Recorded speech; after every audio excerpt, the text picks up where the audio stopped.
Les noms influencent. 1 Samuel chapitre 25, il est dit, l'homme est comme son nom. Le nom a une vibration. Par rapport à Makamu Mutua Sala Kiwana, le nom est évocateur. Comment évocaka la personne qui a porté ce nom-là. Son oezanakatsa komba mutu tambazo bele la yango influence toujours via mutu wana alinga alingate nous subissons les influences des noms que nous portons. Occulte, le mot occulte veut dire haut. Déjà il y a haut, culte, culte.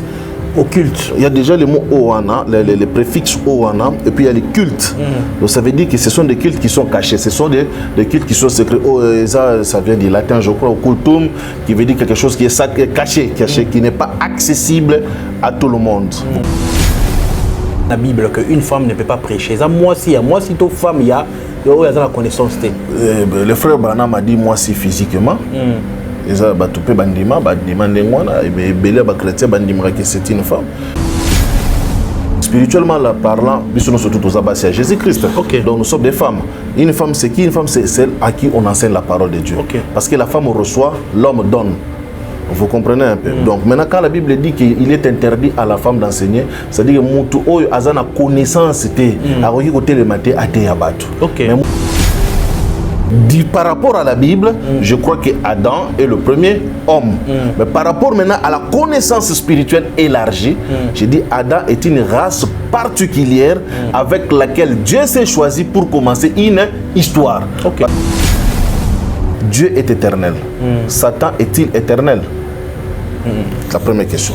Si le feu de l'enfer sera éternel, donc éternité feu de l'enfer. Donc moi je crois sincèrement que l'enfer n'existe pas. L'enfer existe mais n'est pas éternel. Dans les textes originaux, on n'a pas dit que l'enfer est éternel. Je peux expliquer aussi aujourd'hui parce que Lucifer veut dire porteur de lumière. C'est pas vraiment le nom propre de Satan. Parce que Lucifer, ça veut dire celui qui porte la lumière. À un moment donné, dans la Bible, même Jésus-Christ a dit Lucifer. Ah bon? Ça, les catholiques le savent. C'est un titre, c'est pas un nom. Lucifer, Lux Ferre, porteur des lumières. Ce sont les guerres catholiques. Ça, j'insiste encore ici. Ce sont les guerres catholiques. Moute comme ça que Lucifer est comme attribut personnel à Satan. Le corps se divise, hein, parce que tout ça composite. Le corps fantôme est pendant 50 à 500 ans. Corps fantôme. Âme na esprit ba kukangama ba mati. À un moment donné, âme pe a kotika esprit.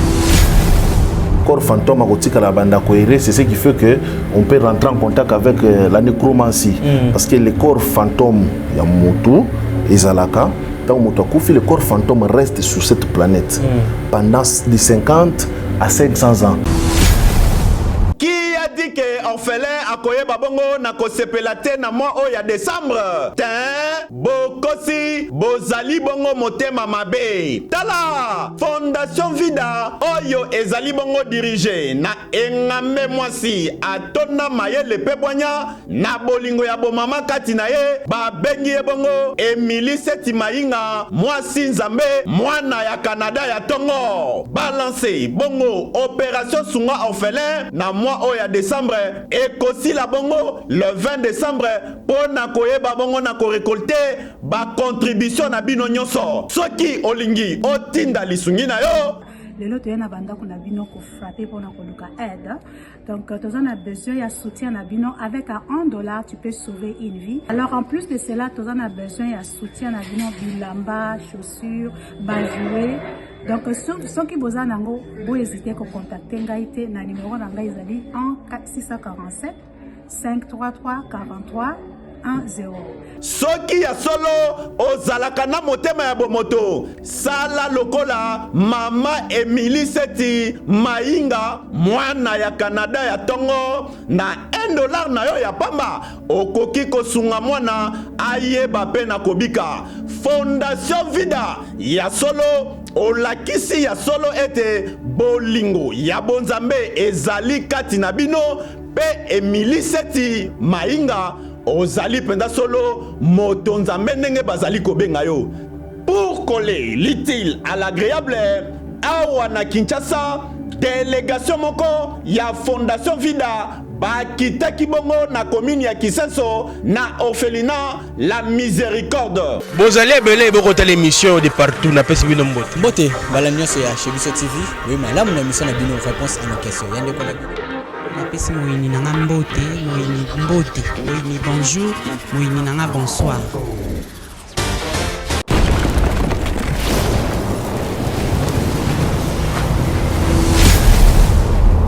Chez Biso Télévision, chaîne Oyo Kokani na yo.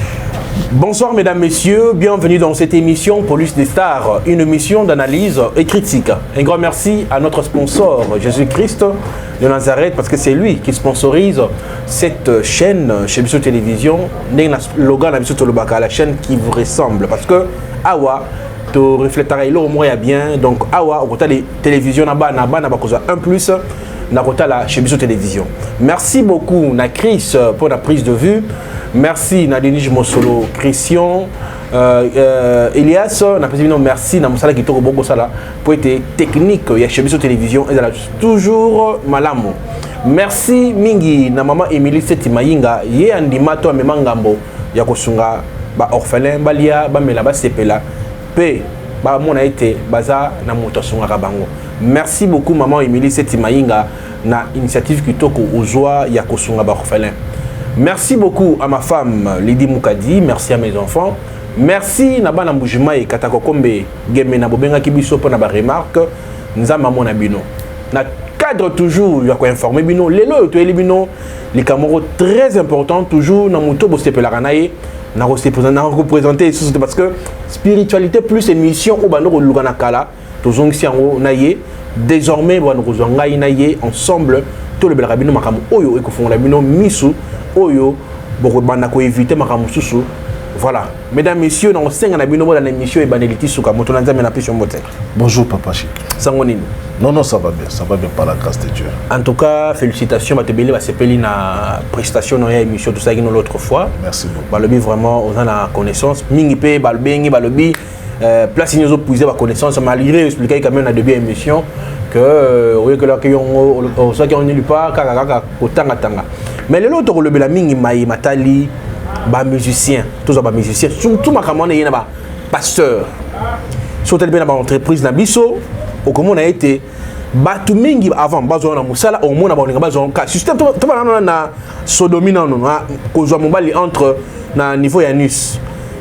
Comment est phénomène wana ya kozwa ka bat na nus et quotidien na ba église. But to objectif est à la sur le pouvoir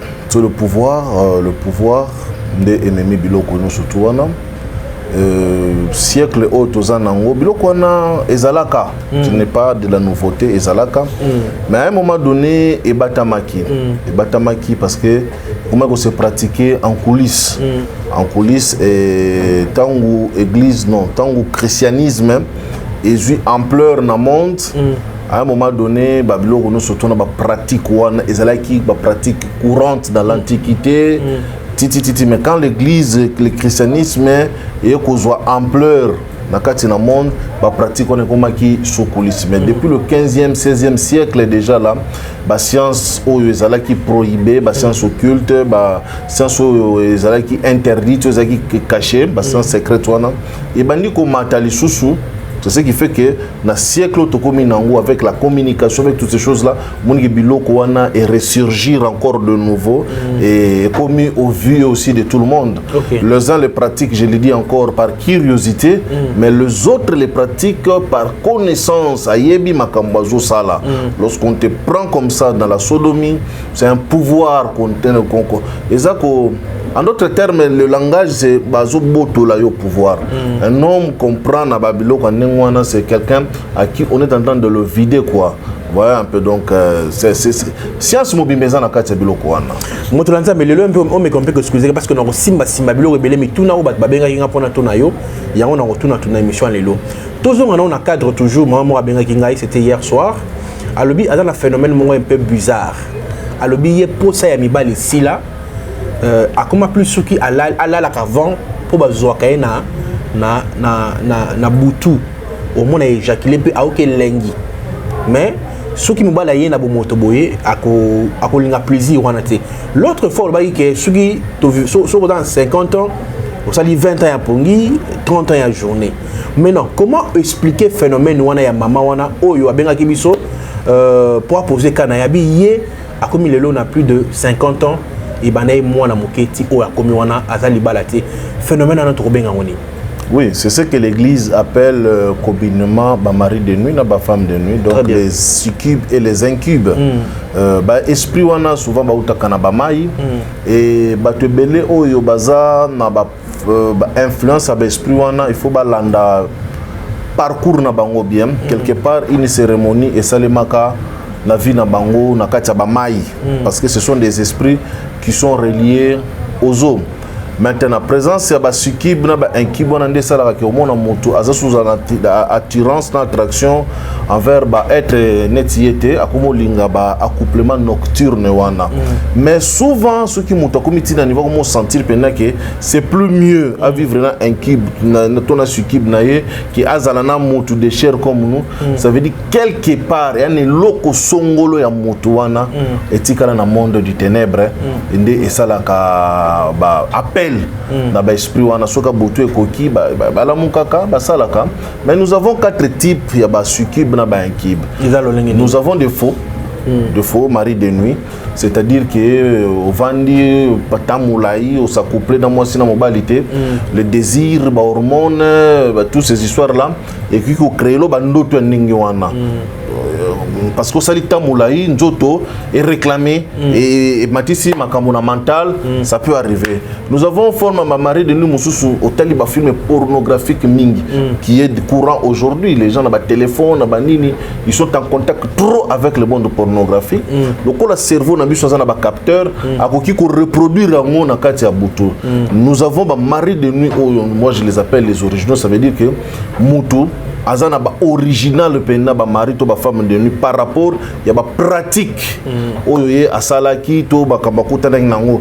Exemple moko simple omona papa moko mukolo azui mwana zokola amemaka yo mwasi na ngai o mwasi na ngai bien mama moko mukolo na mwana muke moko bo mobali na ngai supposons que papa na mukolo to mama na mukolo azana misala ya butu aza kozwa possession sexuelle déjà mutu wana 10 ans 15 ans 20 ans plus tard mutu wana koki ko se retrouver na biloko wana.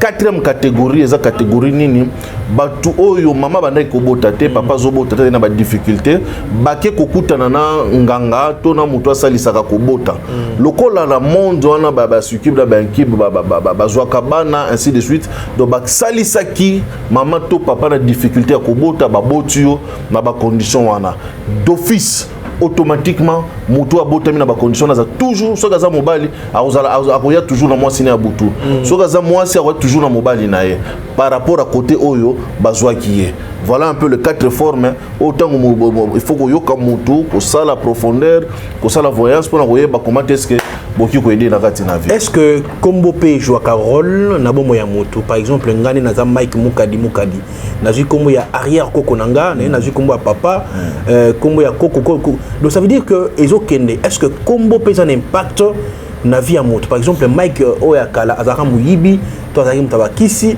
toi c'est un impact morbo le nom peut influencer mutu à la présent. Si le nom influence 1 Samuel chapitre 25 il est dit l'homme est comme son nom mon combo influence sa vie à mutu.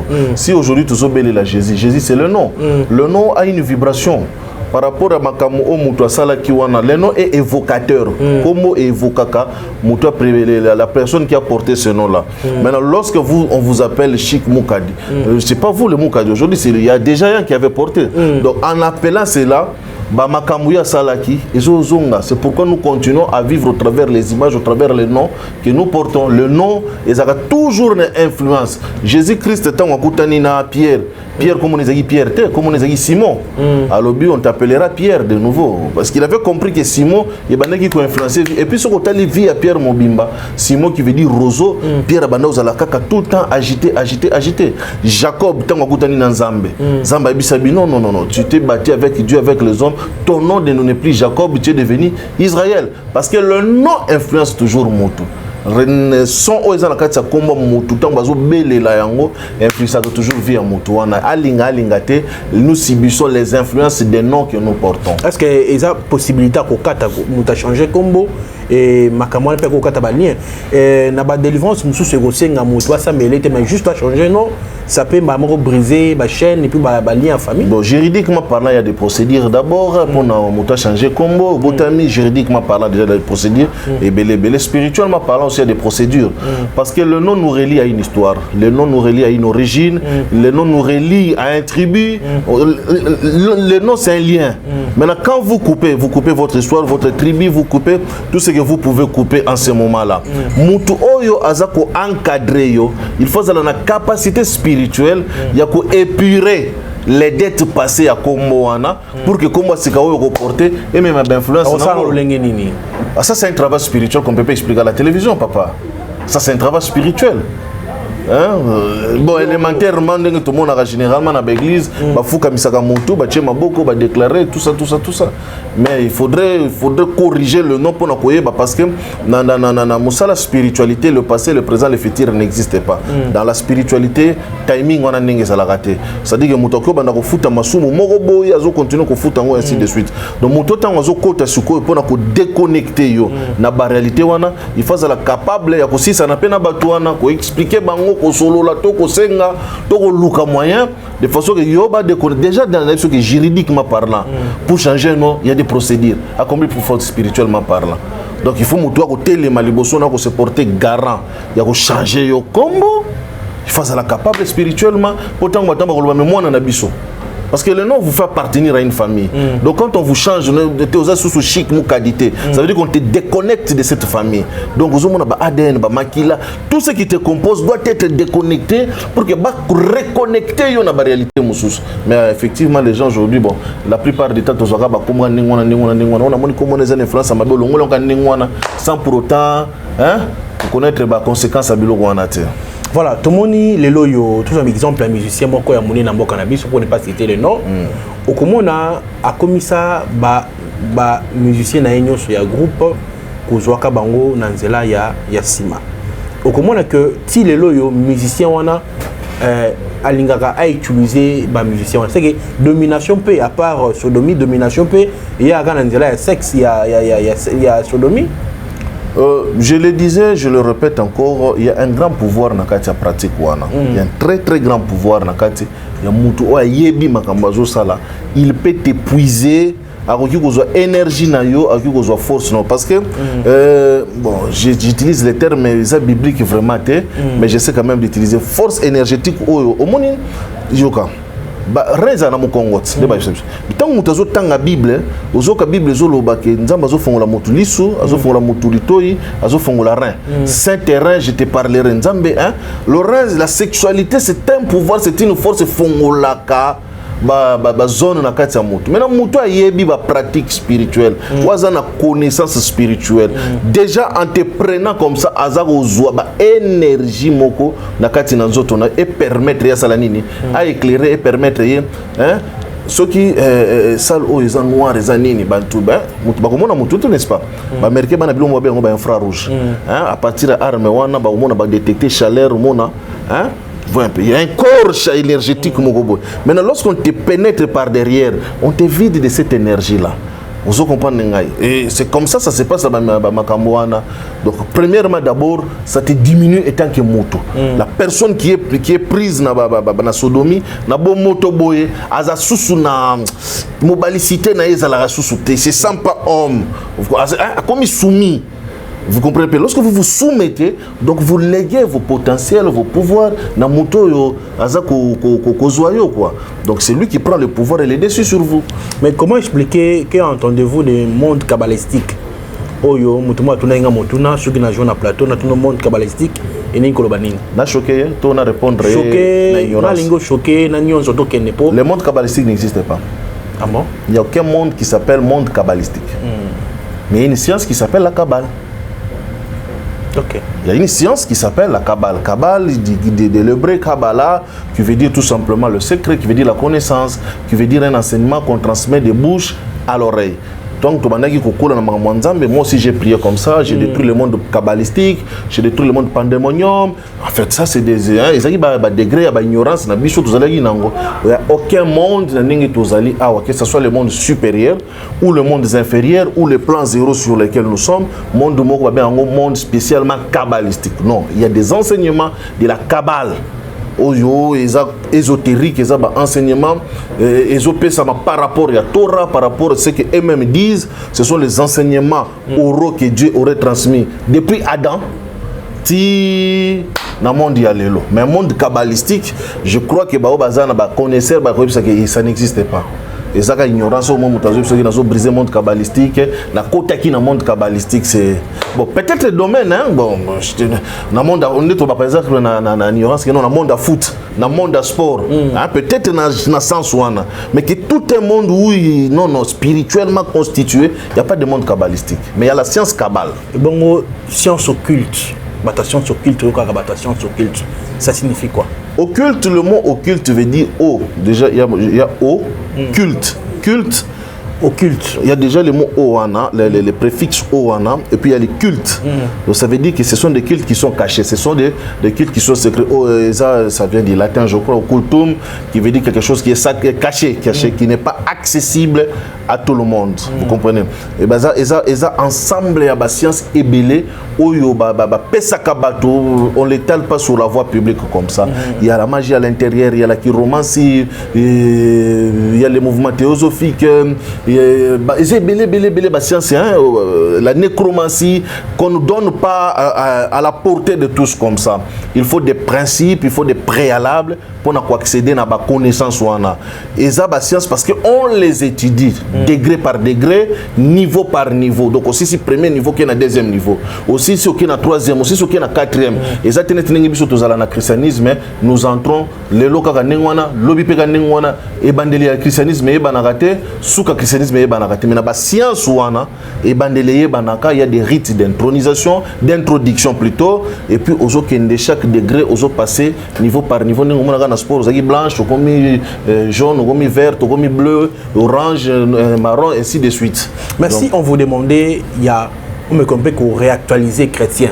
Tout bana demande. Compréhension, il y a qu'on comprendre que Dieu est la source de toutes choses. Il est au-dessus de tout pouvoir. Dieu, s'il y a le mystique, c'est Dieu le premier mystique. S'il y a des puissances, c'est Dieu le premier puissant. S'il y a des forces, c'est Dieu la première force. On l'a pensé qu'on comprend, il y a qu'on croire que c'est Satan qui est puissant. Parce que le christianisme, indirectement, Dieu n'est pas mystique, Dieu est simple, Dieu, tout ça, Dieu, vous voyez un peu, le christianisme a dénaturé Dieu. Le christianisme est quitté sin zambe ba valeur naie. To mesani na nzambe trop na christianisme na biso lelo. Par contre Dieu ce ko tali Bible au tangi ba prophète non surtout Dieu a été trop mystique. Vous comprenez un peu. Donc les chrétiens faut pas comprendre que Nzambe oyo tobelelaka c'est un Dieu très mystique. Azaki kutusuka salibo mutu abomi mutu. To salibo abomi mutu wana. Donc il faut pas longwa va penser qu'on croire que Dieu c'est un petit garçon de course. Nzambe telema osala, Nzambe salaboye, Nzambe nangai. Donc les chrétiens doivent, même chez les juifs, citer le nom de Dieu était tout un problème. Voilà pourquoi dans toute la Bible de Genèse à l'Apocalypse, le nom de Dieu n'y est pas inscrit parce qu'on ne le prononce pas. Dieu est innommable. C'est l'un même des commandements. Mais dans le christianisme aujourd'hui, tout ça n'a pas légèreté. Que voulez-vous qu'on fasse? Qui est Dieu selon vous? Par rapport à la théologie ou par rapport à quoi? Spirituellement. Pour définir nous amener. Bon, pour nous choquer, Dieu est le Père de notre Seigneur Jésus-Christ. Choquer, choquer, Dieu est le créateur de tout. Dieu est l'intelligence universelle. Dieu est l'architecte de tout ce qui existe comme visible et invisible. Dieu est la première création qui a commencé la création. Pourquoi ces formes, Dieu n'a pas de forme. parce que les formes existent sur le plan matériel. Mais sur la dimension, dans la troisième dimension, les formes existent, carré, cercle, triangle, ligne, c'est sur le plan matériel. Mais sur le plan spirituel, il n'y a pas de forme. La formité n'existe pas sur ça. Dieu n'a pas de forme. Et imagination, trône, kiti, c'est parce que nous voulons concevoir Dieu n'a pas sens. Sinon, peut-être bon, dans toutes les façons, Dieu n'a pas de forme, humainement parlant, Dieu n'a pas ce genre de forme-là. Vous comprenez un peu. Donc Dieu, comme la théologie nous l'a appris, les Hébreux le disent elle, les Grecs le disent théos, objet d'adoration, de vénération. Tout ce qui peut être adoré, vénéré devient Dieu. Mais le véritable vrai Dieu existe aussi. Il est au ciel. Selon la Bible, qui est Dieu? Selon la Bible, Dieu est la source, le commencement, l'auteur de tout ce qui existe. La Bible, mon problème, la Bible ne parle pas de Dieu. La Bible, c'est un livre qui parle de l'histoire de l'homme. Mais comment l'église plus Bible, référence, Bible. Bible, apparemment, il y a moi troublé non, non. Est-ce qu'il y a des histoires, si, il y a beaucoup de choses dans la Bible, c'est purement humaine qui ne nous rattachent pas à la divinité. Il y a des codes dans la Bible. Des codes dans la Bible. Dans la Bible, bandit, au commencement, Genèse chapitre 1, au commencement, Dieu créa les cieux et la terre. Création. Mais ce que dans le chapitre de Genèse 50, dernier verset, c'est que Joseph mourit en Égypte au Lamboma. Genèse 6. Comment création est bandit na création avec pompe et aussi la cercueil. Et c'est cercueil en Égypte. Et Bible, Genèse ici, le livre, Genèse veut dire la création, le début. Donc, histoire union soit Genèse ici, il y a cercueil en Égypte. Okay. Mais il y a aussi des histoires dans la Bible, ils ont une généalogie par exemple. Abraham engendra Isaac, Isaac engendra Jacob, Jacob engendra les 12 patriarches, et Ruben engendra Babylone. C'est purement humain, c'est purement législatif. Ça n'a rien à voir de la spiritualité. La Bible pèse parmi les Obung, ça peuple de Dieu. Non, Bible Obung, ça peuple de Dieu. Tu as bisoba tu as interpréter Bible, mais tu as une erreur. L'autre interprétation de la Bible, les hommes ont une erreur. Un exemple aussi patent et simple. Il est difficile à un riche de passer par les trous d'une aiguille. Mais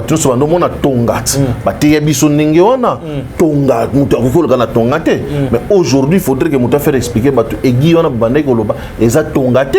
Les aiguilles sont triées, les aiguilles sont murailles, les murs, ceux qui sont recoquis, la période de Kala, les murs, les triés, et ceux qui sont en retard, il faut forcer à côté na kati ya moi lidusu wana. Donc vous voyez un peu, c'est-à-dire que l'intelligence il y a Bible mais biso batei mutu to mimi berere bere na kati ya compréhension Bible. Toute la compréhension mo ba comment la Bible que une femme ne peut pas prêcher. Ça moi si to femme il y a la connaissance. Le frère Branham m'a dit moi si physiquement. Eza batupé bandima demandé ngwana et belé ba chrétien bandimra que c'est une femme, mais nous lorsque nous montons dans une dimension de l'interprétation spirituelle et écriture rwanda, la Bible est esprit, donc on ne parlait pas de la femme physique avec les seins, non, on ne parlait pas de ces choses-là. On est en train de parler de la femme spirituelle, elle ne peut pas enseigner. Spirituellement parlant, nous sommes surtout aux abbats à Jésus-Christ. Okay. Donc nous sommes des femmes. Une femme, c'est qui? Une femme, c'est celle à qui on enseigne la parole de Dieu. Okay. Parce que la femme reçoit, l'homme donne. Vous comprenez un peu. Donc maintenant quand la Bible dit qu'il est interdit à la femme d'enseigner, c'est-à-dire que mutu oyo azana connaissance té akoki côté le maté até yabatu. Mais mutu azana connaissance spirituellement parlant a komi mobali. Il peut donner la sémence, il peut prêcher même si physiquement azamoisi. Vous comprenez un peu, mais ce qui spirituellement a la connaissance, il est capable de transmettre la sémence. Mais ce que soit la connaissance, il faut vendre bataille. C'est comme ça même version aux okende. Par contre à vendre bataille bala qui sema kamanzami. Donc la femme doit recevoir. So comme la dimension femme réamana no matéa, yamana no connaissance. Tant que comprendre connaissance c'est côté bien katina, tu deviendras un homme, tu pourras aussi enseigner. Est-ce que c'est vrai que tout dans la Bible pour mais gota biwa mike to bi manabiso elinga mabele lo tuna suka est-ce que effectivement batali bosso de Adam na Ève bibliquement parlant oui. Bibliquement parlant oui. OK.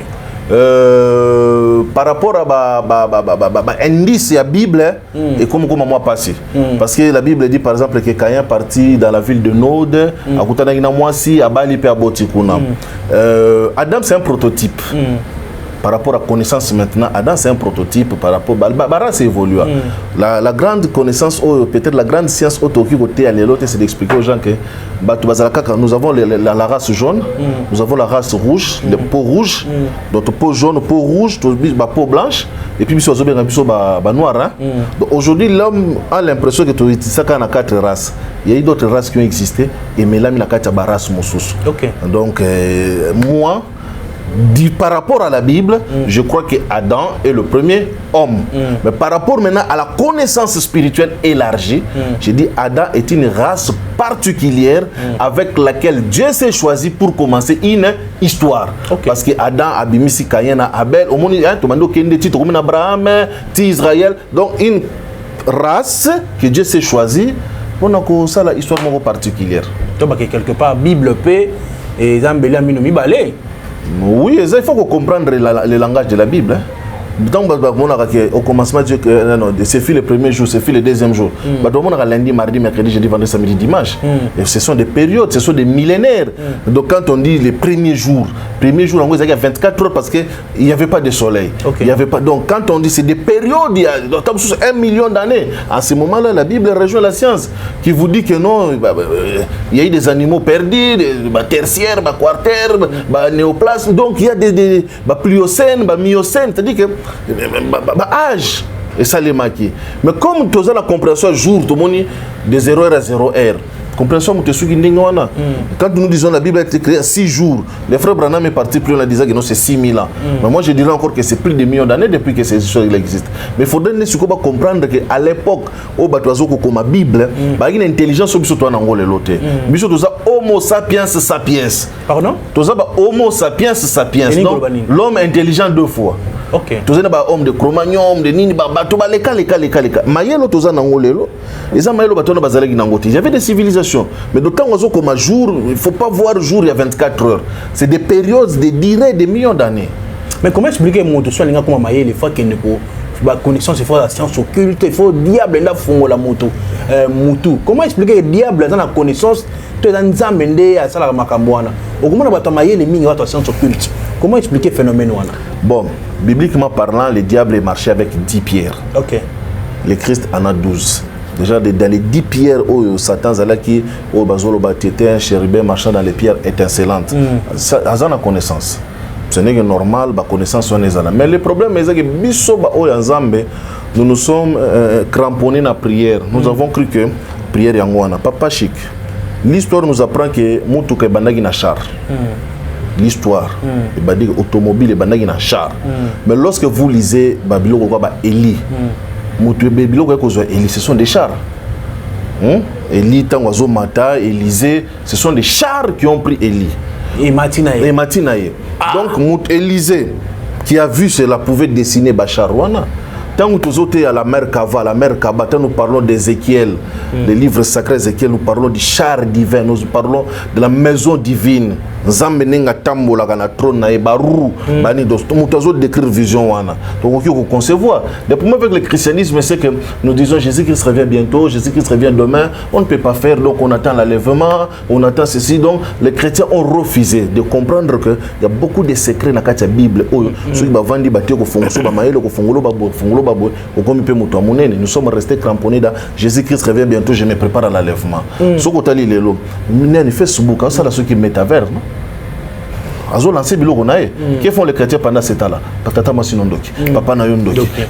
Vous voyagez le boko kende poto. Pendant que les autres réfléchissent comment évoluer, comment développer, nous les chrétiens pendant ce temps-là, nous réfléchissons comment est-ce que nous kende poto, comment est-ce que nous kende États-Unis, comment est-ce que tata masizando, comment est-ce que nous kende mangengenge, comment est-ce que nous voyez un peu. Les chrétiens passent son temps à réfléchir dans des futilités au moment où les autres réfléchissent bah vaccin, bah Covid, bah nini tout ça. C'est le problème à la réflexion. Quel est l'objectif de Satan auprès du peuple de Dieu? L'objectif de Satan est ton mission naïe, penenabiso, chrétien.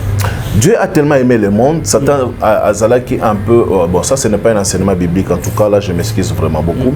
Ce n'est pas un enseignement biblique.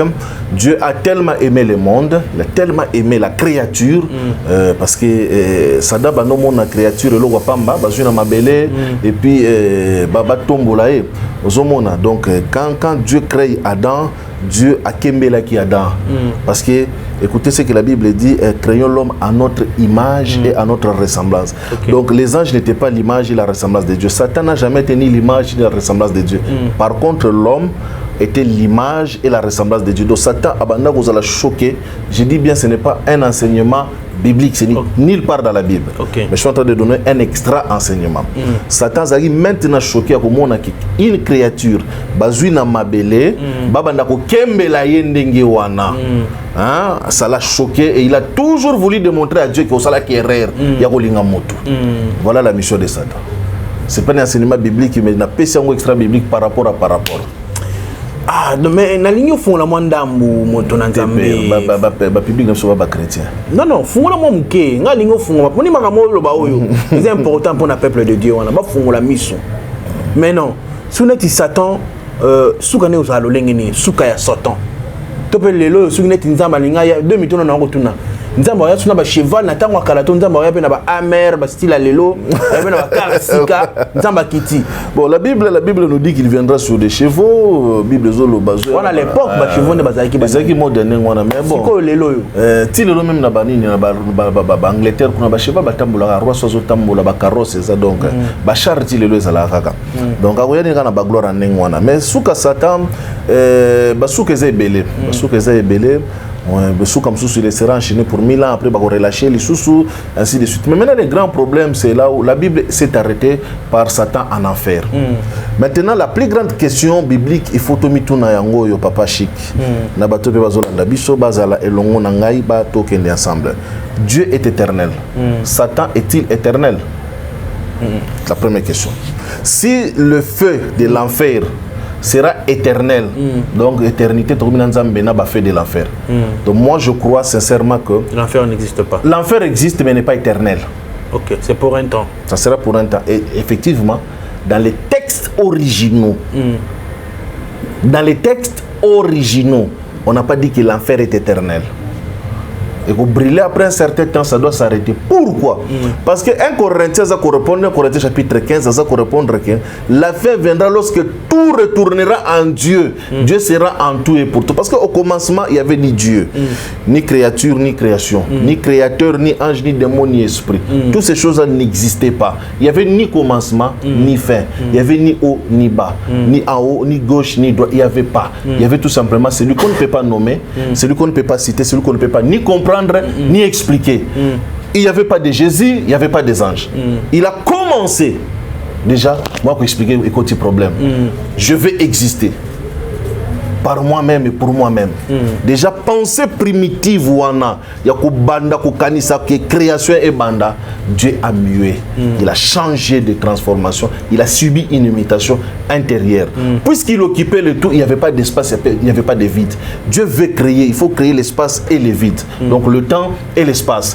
Maintenant, puisqu'il veut créer, qu'est-ce qu'il fait? Il doit se retirer parce qu'il était dans tout, partout en même moment. Dieu doit se retirer pour créer l'espace et le vide.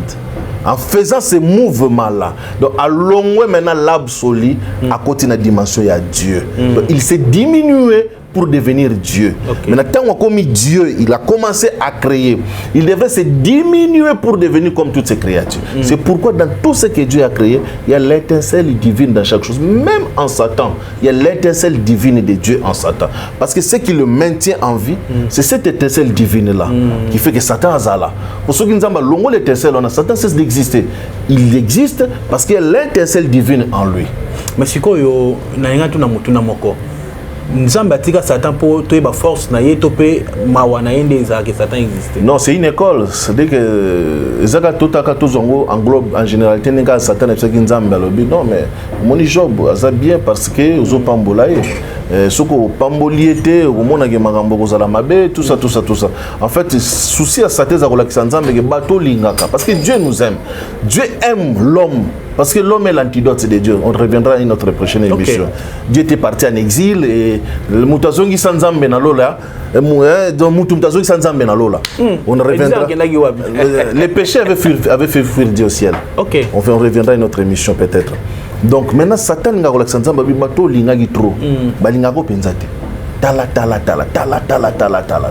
C'est ça en fait le problème. Pour lui, Satan voulait être le plus aimé de Dieu. Satan, le plus aimé de Dieu. Et terme maintenant, titre au Bible pour définir Satan, c'est parce que nous l'appelons comme ça, opposant aujourd'hui Al-Shaitan, Nengeba Perse, Babenga Kaye, adversaire, tout ça.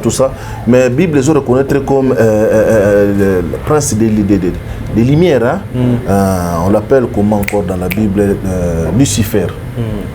Ça, c'est un titre encore. Hein? Qu'on ne peut pas expliquer aussi aujourd'hui. Parce que Lucifer veut dire porteur des lumières. Ce n'est pas vraiment le nom propre de Satan. Parce que Lucifer, ça veut dire que c'est lui qui porte la lumière. À un moment donné, dans la Bible, même Jésus-Christ a dit Lucifer. Ah bon? Ça, les catholiques le savent. C'est un titre, ce n'est pas un nom. Lucifer, Lux Fere, porteur des lumières. Autant fort, hein? Porteur des lumières. Christ étant que lumière, dans le latin, c'est un Lux Fere. C'est un Lucifer. Ce sont les guerres catholiques. Ça, j'insiste encore ici. Ce sont les guerres catholiques. Montre comme ça que Lucifer est comme attribut personnel de Satan. Ok. Jusqu'au 4e siècle, même le Christ portait le nom de Lucifer. L'étoile brillante du matin. Dans le latin, c'est Lucifer. Voilà, l'étoile brillante du matin. De toutes les façons, l'étoile brillante du matin, il y a une planète Vénus. Il y a une planète Vénus. Puisque l'interprétation et même des fois, dans l'islam, Coran, ils allaient interpréter. Parce que les interprétations ont amené beaucoup d'erreurs. Aujourd'hui, c'est un titre. Il y a un seul ange qui s'appelle Michael. Au Salaboni. Un seul ange Gabriel au Salaboni. Tout ce que tu as dit, les autres. Motuna Yasuka, pour te conclure pour Nalelo, après vie, Moutakufi. Tu as la place, tu as la molo là. C'est jour de mort. Mais quand on peut couper sa mission idée après l'Iwa, Yamboye, Christ Azonga. Le corps se divise parce que tout est composite. Le corps fantôme est pendant 50 à 500 ans. Corps fantôme. Ah, on a oui, parce que ainsi de suite. Âme na esprit ba kokangama ba mati. À un moment donné, âme peut avoir esprit. La Bible ba zoloba. Corps fantôme a la banda c'est ce qui fait que on peut rentrer en contact avec la nécromancie parce que le corps fantôme ya motu ezalaka tant moto akufi le corps fantôme reste sur cette planète pendant de 50 à 500 ans. Et ce qui n'a pas disparaître, ainsi de suite. Et il faut hanter maison, il faut salaboyer, ainsi de suite. Après, corps à âme, esprit na âme, kangama, kende par rapport à œuvre. Ce que salaki, aux alaki mutu oyo, on a expliqué dans l'émission, kataki ba âge na yo, on va te récupérer na nous, ou que nous salons nous musala moko quelque part. Après, on ça yo repos. Après, le corps physique matériel que c'est désagrégé na kati ya mabele et comme ils ont phosphore comme phosphore que c'est désagrégé na kati ya mabele to kundaka wana et ko panzana nango na kati wana. Vous comprenez un peu maintenant. Tant que tu kufa corps âme esprit non esprit na âme ya mutu azalaki malamu oyo azalaki totolo bagara mutu malamu croyant akokende na saint d'Abraham il attend. Vous comprenez un peu. Il attend jugement, il attend tout bien en ce jour de bien-aimé tout bien en nengwana bao mususu pe oyo bazalaki na nini tango sa asisi ko sala musala na ye akokende pe ko vanda na ce jour de mort avandi wana zozela jugement mais toketa kala paradis directement. Ça c'est non et archi faux. Merci beaucoup pour aller au Sukiawa. Numéro de téléphone, mot de la fin pour la émission 097 111 58 79. Si j'ai choqué, que les gens me pardonnent, souci n'angezaka ko éclairer ba zone d'ombre et ça ébélé na kati na makambo oyo to aider toza ko luka kaka ko apporter un peu de lumière. Que Dieu vous bénisse. vous qui nous avez suivis, de questions posées-les. Nous allons essayer de répondre tant bien que mal. Que la grâce de Dieu soit avec vous, que la paix de Christ vous accompagne. Merci beaucoup, l'homme de Dieu. Mesdames, messieurs, bino ba yeboza na mituna, botu na biso na commentaire na biso na se ya écran, bo commenter, botu na ba question na bino, tokozo yango mbala esima, toko yam parce que je vous signale que mikolo tozana yi. Donc il faut appeler ça moi mingi pour tozana bosenga na yi. Un grand merci à toi, Chris. Merci à Elias. Merci à Dinis Mosolo. Merci à tous nos abonnés de chez Bisso Télévision. Merci de la confiance au Père Sarabiso. Merci à notre sponsor Jésus-Christ. Merci à ma femme Lydie Moukadi. Merci à maman Émilie Seti Maïnga. Moi, Sinzambe. Ya mesana kokaba. Maboko peto wapi. Maman Émilie Seti Maïnga. Balobi moi Sinzambe. Mobali bongo ya mo. Moi si bongo ya mobali na ye. Na pesi mbote ska zwami mobali na ye. Et na pesi mbote pe na batutu balingaka. Ba émission de Police du Star, hein, pour contribuer, pour soutenir Bisso, pesa orphelin $1 na yo, pour le but pour quitter Kalami qui na décembre awa et aux abons le 24 pour être orphelin alia Amela Sepela. Sugiye za zungi tsokuta. Bye bye. Qui a dit que orphelin akoye babongo na kosepela te na mois o ya décembre? Tin bokosi bozali bongo motema mabe. Tala Fondation Vida oyo ezali bongo dirige na engambe mwasi atona mayele pebwanya na bolingo ya bomama kati na ye babengi ye bongo Émilie Seti Maïnga mwasi nzambe mwana ya Canada ya tongo balance bongo opération sunga orphelin na mois oya décembre et kosi la bongo le 20 décembre pour na koyeba bongo na ko récolter ba contribution na bino nyonso soki olingi otinda lisungi na yo lelo toyena banda kuna bino ko frapper pour na koluka aide. Donc tu as besoin de soutien na bino avec $1 tu peux sauver une vie. Alors en plus de cela tu as besoin de soutien na bino bilamba, chaussures, bajouer. Donc ceux qui besoin nango bo hésiter ko contacter ngai te na numéro na ngai ezali 647 533 43 10. soki ya solo ozalaka na motema ya bomoto sala lokola mama Émilie Seti Maïnga mwana ya Canada ya tongo na $1 na yo ya pamba okoki kosunga mwana ayeba pe na kobika. Fondation Vida ya solo olakisi ya solo ete bolingo ya bonzambe ezali kati na bino pe Émilie Seti Maïnga ozali penda solo moto nzambe ndenge bazali kobenga yo.